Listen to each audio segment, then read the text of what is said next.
Hello, everybody, and welcome to the Dissecting Fiction podcast. I'm Vinny Murphy. I'm Christian Cutlick. And today we have another one of our unstable reactors. We had one planned, but we'll just let the people know. Have some power issues the last couple of days in our area. So one of the things we were hoping to cover, we did not cover, but we went to a pretty good alternate, I think. Yeah, you picked a pretty good choice. Originally, you had something else lined up for me, but I didn't get the chance to watch it just because of the power cutout. And I had to watch what you did send me on my phone, which feels like the opposite ideal situation I wanted for this. Yeah, it's that's pretty funny because you're absolutely right. What we're going to cover today is Captain EO, a short, intentionally, or I shouldn't say intentionally, intended to be 3D film that used to play at the Disney parks, starring the one, the only Michael Jackson. Yeah, and it was in 3D too, right? And it had like a 4D effects and everything.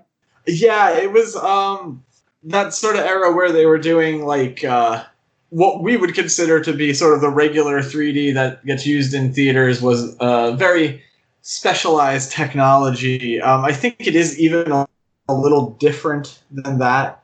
And the 4D element is not something that was shot. That's special effects that go off in the theater as the film is playing.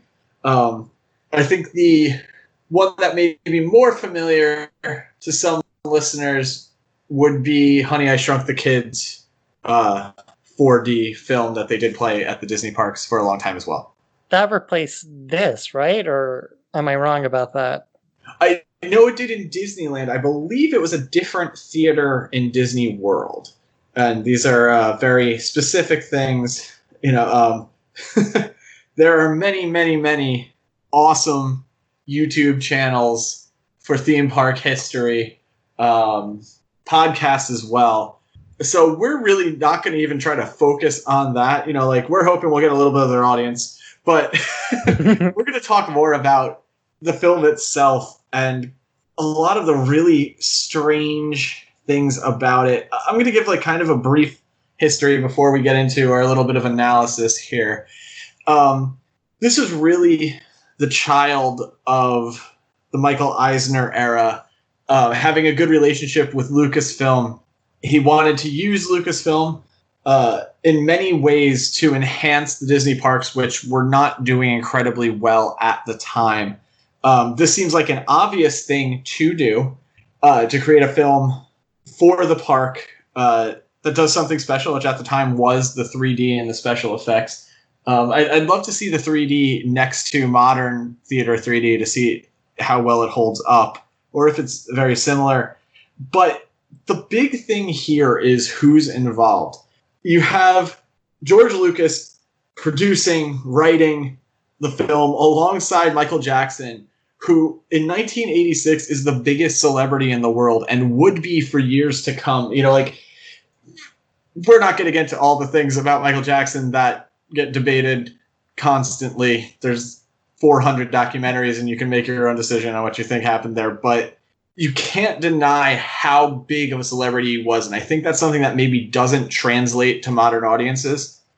Yeah, it's for me it's a little different just because of the time period I grew up in. Like I grew up in the early 2000s, and at that point Michael Jackson's star has already like fallen pretty far. So that's why I never really like watched Captain EO or was really a big Michael Jackson fan. But, you know, for like everybody else, Michael Jackson was like huge. Yeah, this is, like I said, this is literally the biggest celebrity in the entire world doing essentially a theme park ride with George Lucas. And it doesn't stop there. George Lucas got his buddy Francis Ford Coppola to direct this 20-minute film for Disney parks.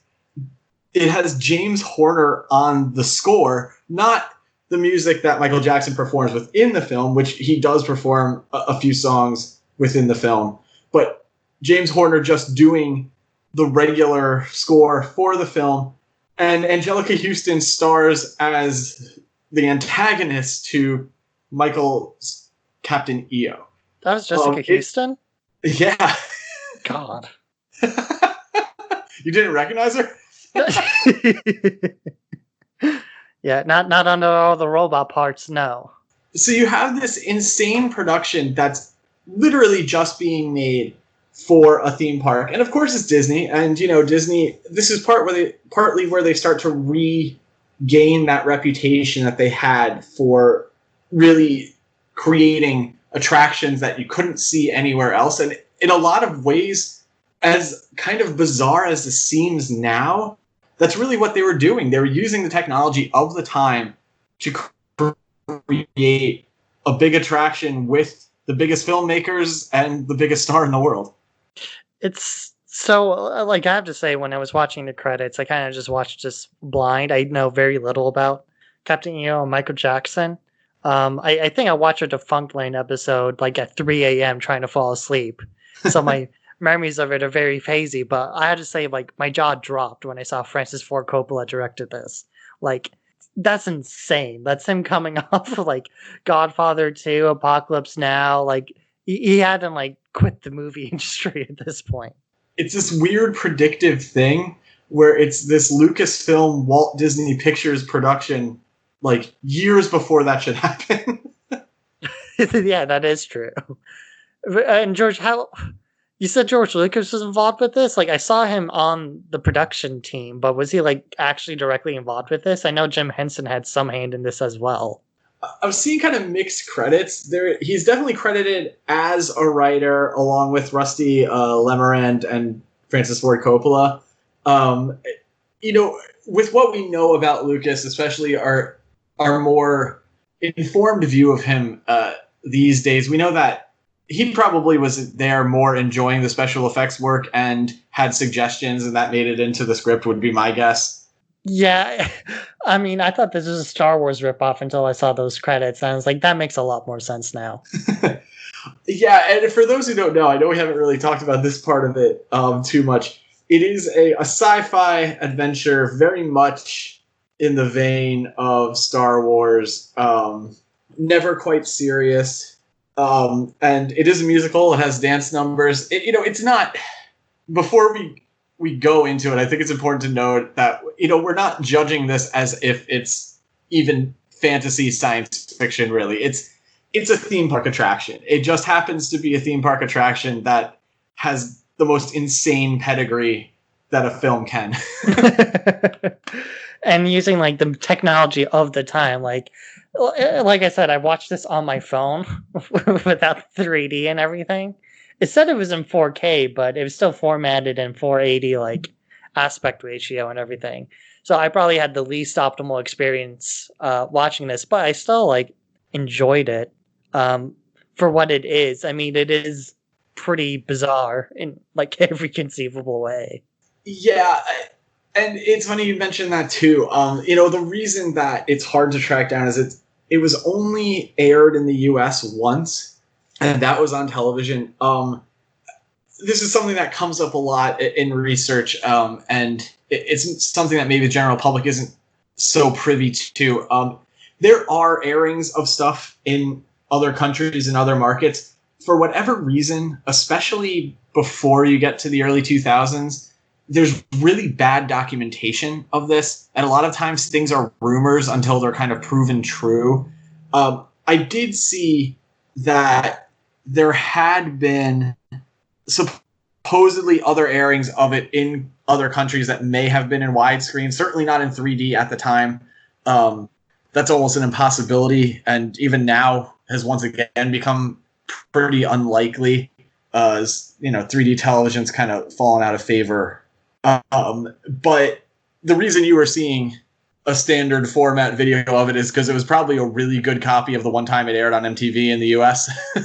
Yeah, there was very little distortion on it. I didn't really see any videotape scan lines on it. I mean, there was still some, like, videotape distortion on it, and the fact that some of the colors are kind of dark.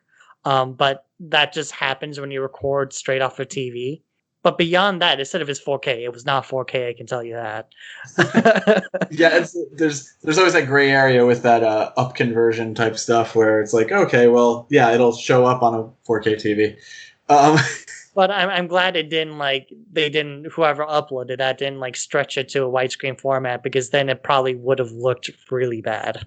Yeah, and that's part of the reason that I also, I hand the video off to Christian when we do this, because we try to keep as much information away from each other as we can when we do these videos, or I should say when we do these podcasts where we watch these reactors.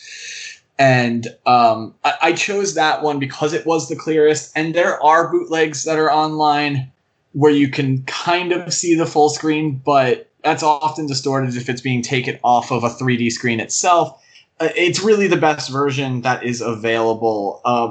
There is a sore need for the Michael Jackson short films to be released in good quality in the US. I'm always shocked that they really haven't been, considering how easy it used to be to track down like a VHS of Thriller with the making of on it, and Moonwalker was everywhere. Like, it would just be great if someone could somehow get it together to put, this with those two and put it out on a 4K or a Blu-ray. Yeah, and even then, anything with Michael Jackson on it still sells pretty well in the US. I think he sells slightly better in Europe, but so do most controversial people. But here is still well regarded, and I always find it odd that there hasn't been a huge Michael Jackson renaissance quite yet. There was a little bit in the mid 2000s, but that quickly dissipated.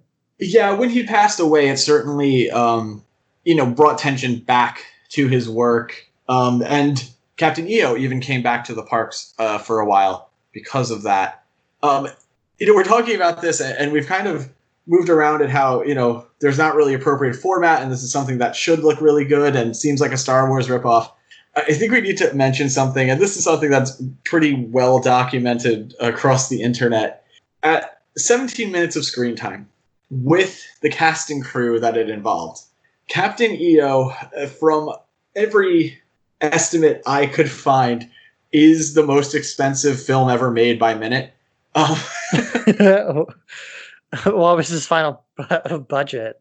Let me break this down, because I crunched some numbers, so I'd be prepared here. The budget in 1985 for release in 1986 was $23.7 million. That, luckily for Disney, went through their sponsorship system, so Kodak was picking up a good amount of that. That breaks down to about $1.4 million per minute while on screen. Oh my god. My god. If you adjust that with inflation and everything to 2020, that's $3.4 million per minute on screen, about, making the total budget now $57.8 million. $57.8 million? Yes. That's like the budget of a regular Star Wars movie. Yeah. It's pretty insane, all things considered. Knowing what you could do with that amount of money, and what we have here is pretty funny. The production was plagued by issues. Jackson was known as a perfectionist whenever he would work on any project, especially if it was sort of like a weird pet project like this would have been. We do get his two songs, We Are Here to Change the World, and Another Part of Me, which would go on to be a hit as well. They're in the film, but it just seems like you had, between Coppola, Jackson, and Lucas, there had to be so much tinkering going on. There feels like it. It just feels like there's a lot of ideas and that were left on the table that they didn't really get to perform. I mean, that final dance number is almost 10 minutes long. It's insanely long, and it's insanely huge production too. You look at those sets and how many people are just involved with it. It's pretty insane to look at, and I could imagine Coppola and George Lucas had a bigger plot involved, and they had to kind of cut around that for Michael Jackson's dance number, because they knew that was probably the selling point of all this. Yeah, and like we were saying, it's not a movie. It's to entertain people in between rides, and give them a chance to relax and, show them something spectacular. So, if you're going in to see a Michael Jackson short film, you're going to want a huge dance sequence. That's a given. It's like an extension of Thriller in that way, in that like Thriller was kind of a short film too, but this is kind of the logical extreme of that Thriller mindset. Right. It's very much in line with that Thriller mindset where, Jackson worked with Landis to get the results to make something, funny and horror, which Landis is the guy to go to. And when he wanted to do a space opera, he went to George Lucas and somehow got Francis Ford Coppola directing. I still can't believe that. It is. It's insane. The production. It shows you the power of that Disney brand. The fact that this even could come together. And I think to another extent, a lot of creatives, myself included, are like fairly obsessed with Disneyland and Disney World, like themselves as like concepts, because it's this place where narrative can play out in like a physical reality. And, it's really well documented that Jackson was also a huge fan of Disneyland.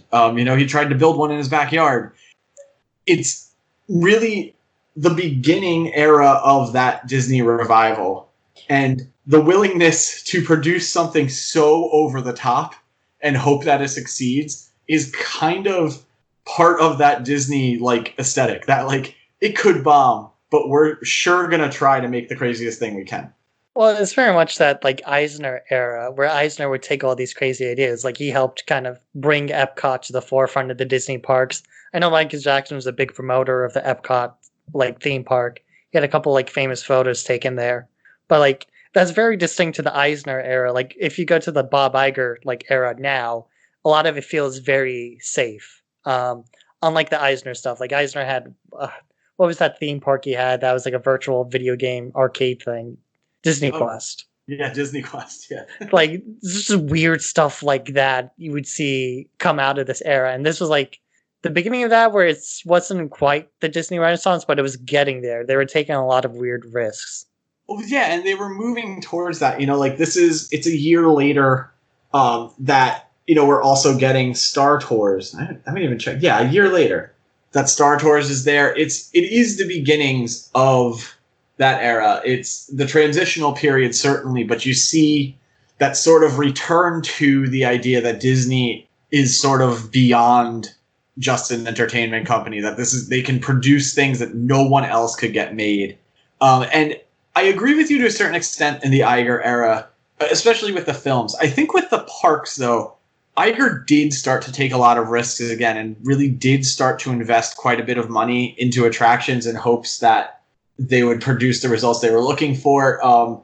Year to year, parks are a weird business, and it's kind of debatable how successful that is. This year, obviously, I don't think you can really even judge. They were cut off so early in their ability to bring people into the parks. But, I can tell you from going to Disneyland before COVID-19, Rise of the Resistance was like the most crazy amount of people I've ever seen trying to get on a ride. And that's because that is like, it's essentially a ride that cost as much as a movie. Yeah. Well, not this movie. But no, not this one. But I guess that is true. It just seems to me like, Iger pretty has a sure bet with Star Wars, and even like his expansion into China with Shanghai Disney and Hong Kong Disney. Those seem like pretty safe bets. They're not like as crazy as making a $500 million 20-minute movie of Michael Jackson in your brand new theme park.